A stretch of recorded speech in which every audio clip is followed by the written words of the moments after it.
friends, and welcome to your Daily Detroit, sharing what to know and where to go in Southeast Michigan. It is a beautiful Friday, April 7th, 2023. Coming from east of Woodward, I'm Jer Stays. And from west of Woodward, it's Devin O'Reilly. Good to talk to you, sir. Yeah, great to talk to you, Jer. I hope you had a nice opening day. I did. I did not end up going down into the thick of it. Yeah. But you did. I did, and it kind of is what it is, Jer. I mean, you can say a lot, you can say a few things. At my age and my experience level of opening day, I'm not one to be waiting in line at tents or kind of standing outside with the wristbands, drinking tall boys of Bud Light. Not that there's anything wrong with that, just that that's not really my speed anymore.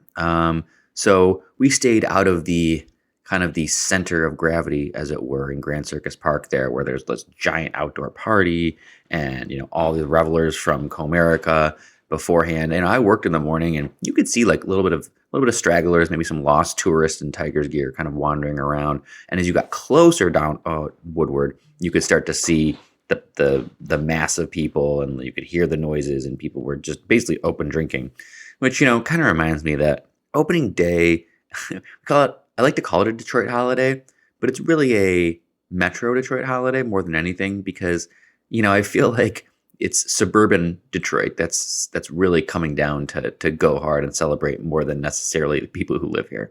Well, I mean, the people who live here, they kind of do the game and then they go back. And I mean, it's absolutely great to visit the city and do those things. I just think it's important to realize, and this is just from personal experience, having stay down there and all the other things. Just remember that people live there and that it is also someone's neighborhood. And, just be a little bit respectful about all the things. Some of the pictures, every year you see the pictures, and it always happens with like a lot of revelry and a lot of people ready to go and ready to rip into those said tall boys. Just, remember, if you wouldn't do it outside of your house, just don't do it outside of mine. True. And more than ever, it's people's neighborhoods. There's, more people living downtown. So I had a quiet opening day. I spent it mostly in the beautiful confines of the David Whitney building lobby, which was just quiet enough, but you could kind of see some of the activity from the street, and people would kind of wander in and out. But, you got the WXYZ bar right there, had everything I needed, close to a bathroom, inside. Hey, can't beat it. Now, the David Whitney definitely has some competition depending on your style with the Book Tower. I know that we did an episode on it earlier in the week, but I did want to ask you your thoughts really quick after seeing the pictures and all the things that are happening with just down the block. Like literally, you've got two gorgeous lobbies within one city block of each other. It's super cool.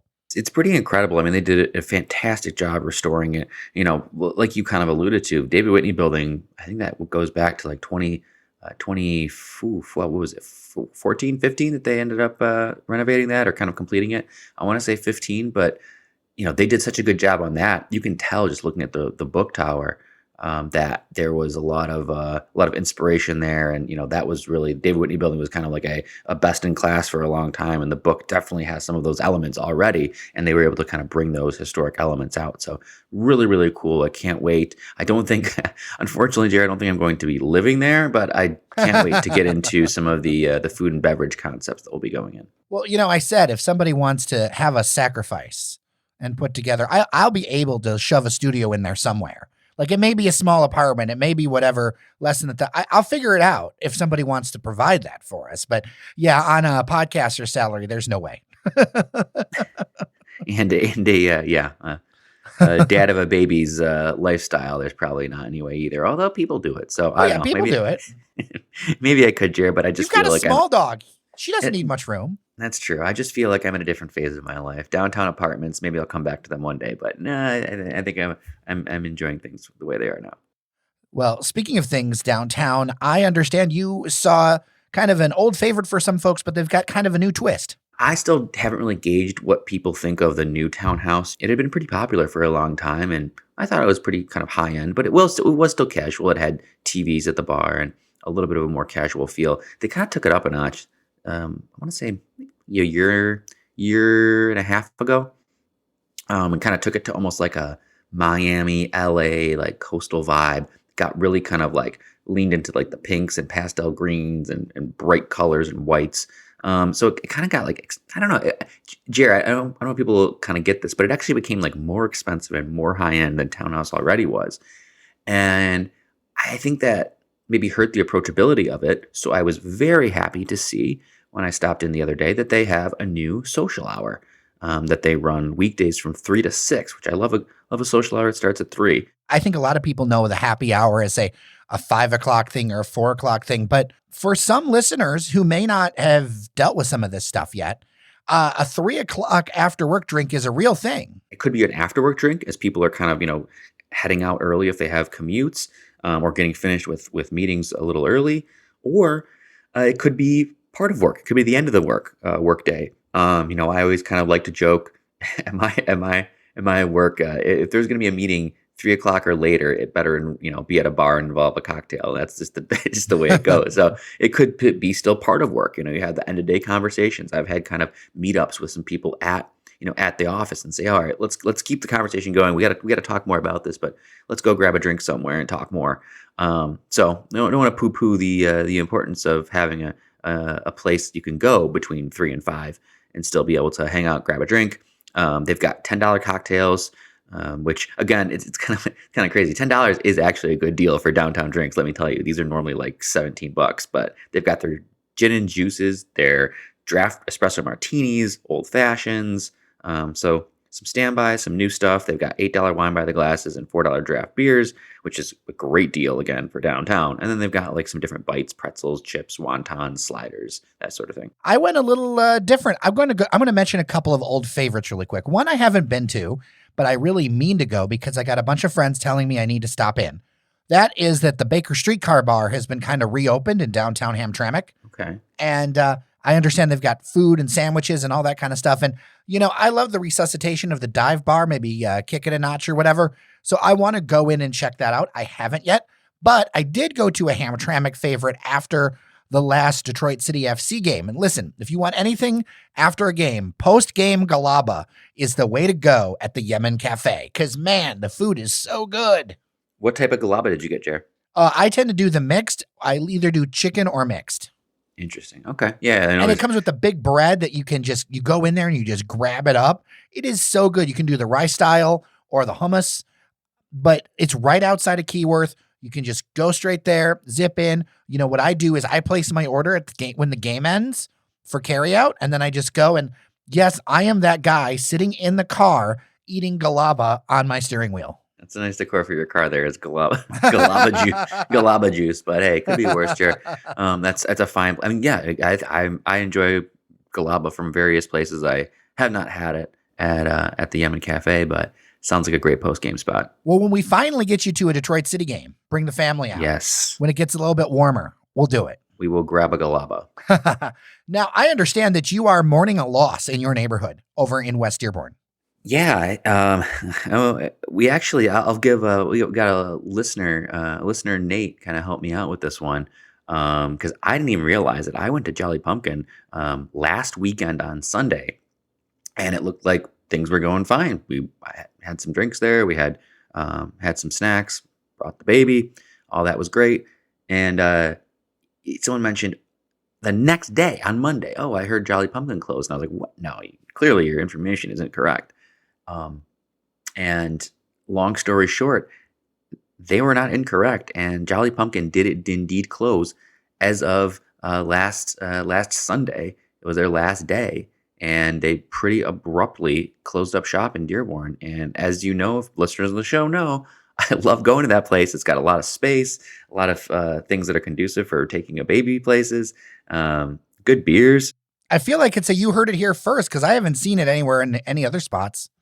They've been real. They haven't posted about it. I've checked the socials. I have not seen anything about it. There was no major announcement. It had very kind of quietly shuttered. So don't be surprised if, this will be this may be the first time you're hearing about this. I think most 99.9% of people, it will be the first time they're hearing about it. So it's really unfortunate. I just can only hope that something goes in that space quickly. I mean, obviously that's a Ford land property, so you have some built-in. People are coming back to work there. You'll have some gravity with people coming in and out of the office. It's a very high traffic area on Michigan Avenue in West Dearborn. So I truly believe that space can make it happen. I think part of it was COVID, and things being closed down hurt them for a while. But I just hope something else goes in there, and I guess I'll have to check out my sour beers at some of the other Jolly Pumpkin locations. What would you like to see there? in Jolly Pumpkin, there's like huge. I don't know how many taps they have, but it's like between like 50 and 100. There's a ton of taps that they have there. So I would love somewhere that can make use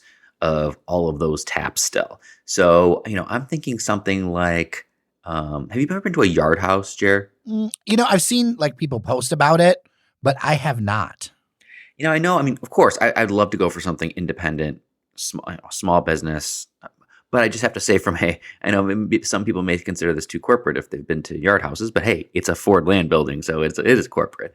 But yeah, yard house is kind of like a quasi sports bar, but also kind of tons of beers. They serve their special thing is to serve them in like the yardsticks, those like yardstick glasses. So you can get beers in like the super tall cups, and I think they even have like live entertainment on weekend nights. It just kind of seems like it would fit that vibe really well, like the post-work corporate crowd from Ford and people who work in Dearborn, plus also like liveliness for sporting events and things like that, which I don't think we have enough places. So I would vote for a yard house, I think. Interesting. So whether it's that, what should replace that Jolly Pumpkin in West Dearborn, or your thoughts on Townhouse, if you have been, I'd love to hear them. dailydetroit@gmail.com. And yeah, we're going to get into some feedback later in the show from some other stories too. So buckle your seatbelts. Let's get into a bunch of stories about Grand Circus Park. That area, it is appropriate we're talking about it post opening day, but there are a number of things in line for that area. There are going to be some changes to Grand Circus Park that are proposed, some pretty big visual changes, honestly. There's going to be a new retail space that is getting rehabbed, rebuilt just down the street there, and a new self-identified as a queer bar resuscitating an old name, Flaming Ember. So where do we start? Do we start with the park changes? So some of these renderings and pictures are really exciting, I think, for people who use that park at all, really making it more kind of walkable, making the flow through the park really nice. And for our micromodal transit-minded friends, they definitely kind of looks like they talk about putting a little road diet on Woodward, which I'm sure listeners are happy about. It's something where whenever there is change, especially with a road like Woodward, I think this is a step forward towards making this more pedestrian oriented. Now, I'll link to some articles with some pictures and stuff. And I think the first report was Grand Detroit Business, so credit to them. But the renderings from Smith Group are interesting to me because one, it outlines pedestrian paths. Two, it kind of changes the position of some monuments, but I don't think they're like the major ones. Like maybe there's a little tweak here and there, but looking at it, it's actually more of like the obelisks and less of, say, moving Hazen Pingree and Mayor Maybury around. Yeah. Putting a center median with grass and curbs, taking it down to 2 lanes either way, really transit focus where you've got like a bus area and then you've got the queue line rendering. Like I'm looking at this rendering where these things would go, kind of limiting the amount of cement. I think adding in some ways paths and green space and really trying to make it more of like a pleasant urban oasis in there. Not that I don't like Grand Circus Park as it is now. I'm not mad at it at all. But I do see the need to kind of give it a shine up and some changes, especially with all the things that are happening around that area on a pretty constant basis. That Grand Circus Park area is the center of downtown. I mean, in some ways, just as much as Campus Martius, because of now all of the different developments that are around it. You have the stadiums right there. It kind of sits right at the beginning of what, the Foxtown or whatever you want to call that. There's going to be tons of developments. I mean, we've said enough about LCA development stuff there and Illich's and related company stuff. That's all going to be kind of surrounding or right near the park. So there's just a ton of future activity. There's already a ton of current activity. You've got some nice restaurants around there and hotels. So, Grand Circus Park is definitely deserving of kind of the upgrades that they're trying to give it here to make it, like I said, more walkable, more approachable. If you think about it, Jared, anyone who's kind of traversed that park or walked to and from it, it's not really that accessible. The paths kind of meander. There's a lot of concrete. You can't walk up on it from different angles. Like sometimes it's almost like you kind of have to walk around the park just to get in. So hopefully this addresses some of that, and I think it will. The total plan would be about $16 million. The first phase, about $4 million. I want to mention too that there would be bathrooms, which is, I think, a huge thing. I'm a big fan of the idea of having restrooms available to the public. I know that there's various challenges with that, but I think that it's important. I think it's a good thing if you're going to have like a habitable city.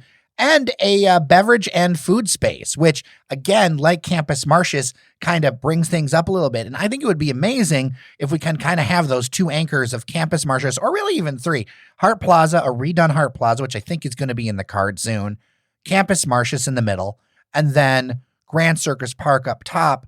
And then you can start to have those ideas like we've talked about on previous shows. Do you really restrict car traffic on Woodward? Do you start to say like you start to do things where pedestrians are first in an area so that it's more interesting. And it, like, let's be honest, at the end of the day, if you're coming downtown, you're parking in a garage or something like that, you're probably not parking right on Woodward. Right. And I think that's where this is going. I mean, Grand Circus Park is unique in the sense that it's one park, but split by Woodward. So it's two parks. And I think, overall, the plan is really to try and bring those two pieces of the park together so they don't feel as distant or separate. And so, in the renderings, you see you put like having the boulevard in with some green space, but also putting in very, protected walking pedestrian lanes and biking areas and stuff. So like, yeah, Woodward would get a road diet here, and I think the goal is to kind of continue to do that, because I don't think we need Woodward at as many lanes as it is right now, coming right through the heart of downtown. You want that to be focused on pedestrians. I will say a little bit of history here. Grand Circus Park, one of the reasons why it is a park is it was for a long time swampland. Downtown took quite a while to get up to that area of Adams, Witherell, and such. Yeah, I know. There's, I believe it was late 1800s, but up until a certain point, you would find a lot of cows grazing in Grand Circus Park. All right, there's a couple other things happening. Dan Gilbert's Bedrock is rehabbing a retail space. Now, this is a little like kind of dinker of a building, the one that's got the wings on it that you can take Instagram selfies on. Well, that's what everyone should know that one. Yeah, it's right there next to the next story that we're going to talk about. But I'm looking at the renderings here, and it looks like they're going to actually make it a 2-story and make it fit with the facade a little bit better. I don't remember what it originally was. I always remember it as kind of like that 70s, 80s style faux awning thing. Mm-hmm. I think this is a plus. Anytime we can get more spaces that are updated along there. Yes, is it adding to Dan Gilbert's footprint? Sure, but it's something that makes sense, especially in like the urban fabric of that block. Yeah, yes, is it adding to Dan Gilbert's footprint? It is, and that also means that it's going to get done, frankly. And that's what we talk about. I mean, I'm a results-oriented guy, Jer. If someone's going to do something with it and not have it sit and languish, then I'm all for it. And, the building was old, but it wasn't quite old enough to be real historic, or at least the facade or current structure of it really weren't. So it's not like they're kind of destroying some Albert Kahn building. I mean, they're going to do a pretty kind of classic modern type of look on this, if the rendering is there any indication, with like the black brick and kind of the bronze finishings here. So it'll look good, and I'm sure the team at Bedrock is probably trying to attract a world-class tenant, and maybe they've already got one up their sleeve, so we'll see. Now, the last of our trifecta of Grand Circus stories, Flaming Embers will be a new, and this is self-identified word, queer bar, LGBTQIA community, nightclub, dance club, kind of exciting. Flaming Embers was the name of the restaurant that was there for many years. My mom was a huge fan of Flaming Embers. I remember as a kid in the 90s going to Flaming Embers. I can still taste the burger as I talk about it right now. It's a very specific thing. It was like a cafeteria style thing. Lots of like old Detroit memories there, but they're resuscitating the name. Flaming Embers, pretty good for that kind of nightclub. I'll take that name. I think my mom probably would have enjoyed it very much, knowing how much she enjoyed a good time. This is the former Detroit Sports Bar and Grill. And I'm glad to see there's two things I'm glad to see. One, I'm glad to see it not be the Detroit Sports Bar and Grill, which is pretty much the most bland holder name I could ever think of. And number two, I like seeing activity and events in that district that aren't just dependent on the ball games, because there needs to be more than just ball game days for that area and for the businesses around it. And I'm glad to see something that every weekend or pretty often will have, these kind of events, and also be, kind of a gathering space for people in the community. And I think that is overall a plus. How do I attack this, Jer? That space has had a lot of troubles. So I'm hesitant to celebrate a new place opening because we've been burned so many times with the Broderick Grill, which is just this milquetoast sounding and looking place that opened up there, I think in like 2014 or 15. Then we had like the Circus Clown Bar that was just ridiculous. I don't know what that was, but nobody ever went there. And then they basically went as bland as they could on We Are a Sports Bar, name out of sports bar, Detroit Sports Bar. And yeah, that got some traffic, but it also, I think, attracted a more rough and tumble crowd. So it's just such a great location. It's like a gem of a spot, and they've had a really hard time. So I really hope this does well, to have, again, as they're calling it, a queer bar, queer club. Is that what they referred to it as? Yeah, dance nightclub. So that'll be interesting because, Jared, my real hesitation, I'll be honest with you, is that dance nightclub aspect of it. What is this place going to be just during the day, Monday through Sunday? If it's nothing, then I'm a little kind of upset that it can't be activated during the day. If it can be a day club as well, then fantastic. So we got a lot of feedback on your segment last Wednesday, Devin. I knew we would, so you're not surprising me. Yeah, and it ranges the gamut. Alex tweeted us in and it was like, another lukewarm take by Mr. O'Reilly. Who would take the DDA's place? Gee, maybe another taxpayer-funded entity that provisions public services that those captured funds would automatically be routed to. So another DDA. Yep. Shall we blame the fall of Rome on the lack of a DDA? And then Peter, as long as they keep the business improvement district, I'm fine with getting rid of the DDA. The city can't handle maintenance of downtown Detroit, and that additional money and services are needed to keep it picked up. A lot of hate for the DDA, like lots. And in fact, in the intervening time, City Council President Mary Sheffield has started explorations into what it would take to dismantle it. Thoughts? Well, I mean, I made some of that clear already. I don't think it's a good idea to dismantle it. I mean, it was established in 1975 under the Coleman Young administration, and I think people are casting dispersions on it now, maybe because of what they feel it represents. I think they're picturing the faces of Dan Gilbert and Mayor Duggan when they're attacking the DDA. But this is an entity that works. Like I said, Detroit wasn't the first people to come up with it. They're not the last. Plenty of towns and cities have them. They work really well. They help create and maintain vibrant downtowns. They help small businesses. I'll push right back, Jer. I stand by what I said. We got a ton of feedback as well on the Lions practice facility. Very popular episode. A few different ideas, but the vast majority, super majority, I'd say 25 out of 30, were all about doing it in downtown Detroit at the I-375 Gratiot Corner, the old failed jail site. Mix it with some residential, some retail, some different things. A lot of people were captured by those proposed renderings of an MLS stadium in Detroit. Now, there will be no MLS in Detroit at this point, although later this month, there will be an MLS team at Keyworth that you can watch. Of course, Fletcher will have details on that, but I was surprised how many people are like, yes, I want to put a 15,000 person stadium there. Well, I mean, I think I really need to do some level setting for these people or expectation management. I don't think when the Lions are looking at doing this, I really don't think the intent was to move from Allen Park, Dearborn to downtown Detroit. It didn't seem like it's that type of move. This seems much more like it's going to be another maybe farther out suburb. So if we're trying to speculate on where it might go, I really don't think it's gonna be downtown. I would love it. Obviously, I'd love it to go downtown, but just want to let everyone know I really don't think that's the intention here. All right, before I let you go, a listener sent this in for an event they're involved with, and I want to share it. It's a Parmesan wheel pasta pop-up next Friday, April 14th at 7 p.m. at the downtown tasting room of Detroit Vineyards. So they're partnering up with DeVries & Co., which is they've been around for, 130 years, something like that? And they're going to be doing pasta in a giant Parmesan cheese wheel that, as the cheese melts, creates a creamy and flavorful sauce. So you do 3 courses paired with wine from Detroit Vineyards. The tickets are $90.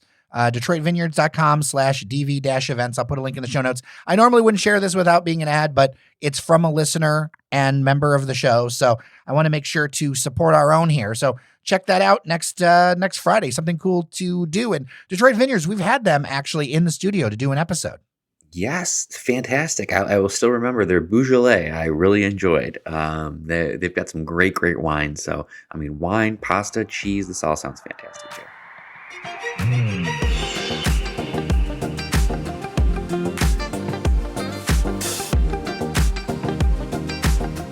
If you want to join us as a member, patreon.com/dailydetroit helps keep this thing going.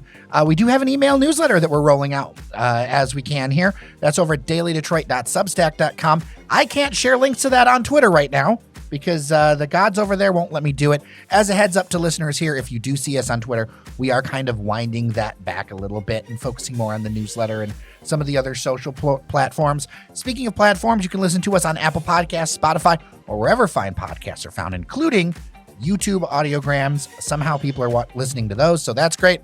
Thanks to the entire team behind the scenes. Thanks to you for listening. And Devin O'Reilly, thanks for spending some time with us. Absolutely, Jer. Always great to talk to you. It's a great weather weekend, so I hope everyone gets out a little bit and enjoys it. Yeah, it's going to be hard not to do a podcast al fresco next week, right? 70s? Indeed. I'm down, Jer. All right, with that, I'm Jer Stays. And I'm Devin O'Reilly. Remember that you are somebody, and we'll see you around Detroit.